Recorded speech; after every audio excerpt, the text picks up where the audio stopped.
good morning. Nandito po tayo sa DXN International kasi namimili na naman po tayo ng ating DXN grocery. Ayan. Ang ating DXN toothpaste na paborito po ng lahat. Ayan, ganun karami ang binibili ng ating mga business partners. Tingnan nyo naman po ito mga guys. Oh.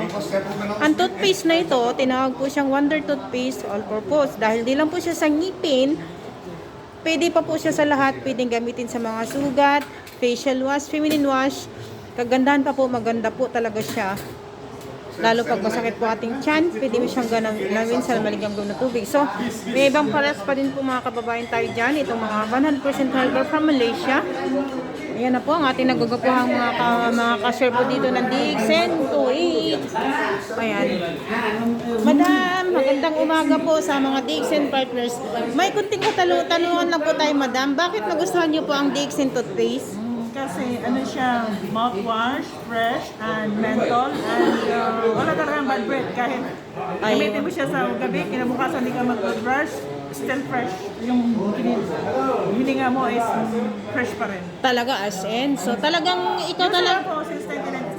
Wow, talaga yun talaga ang paborito mo sa lahat. So, si Madam Jelly po, si kapatid na Jelly, si Mamsi, napakasipag po nito, isang kalihim po. So, sa mga ano lang po yun, sa hindi nakakalam. So, Mother, talagang sa lahat ng produkto ng DXN product, paborito mo ang DXN toothpaste. So, bukod sa toothpaste po, ano pa po yung ginagamit niyo po, Mother?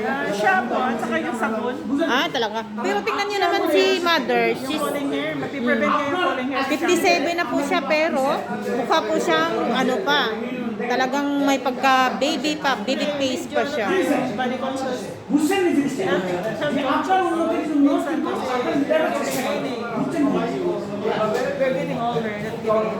Tapos madam, talagang nagustuhan mo yung ibang mga produkto nating DXN products. So, maraming salamat po Madam Jelly sa ating interview po ngayong hapon na ito. Mabuhay ka po. Salamat po sa pag-avail sa sahod niya bago siya uwi ng Pinas. Bibili po siya ng napakaraming. Ilang toothpaste ang bibili niyo po? Yes, talagang salamat po ng marami. Talagang tingnan niyo naman guys, hindi sila nang hinayang dyan. Bumili na napakaraming product nito. Salamat po sa ating katanungan. Bye-bye. Mag-iingat ka po madam.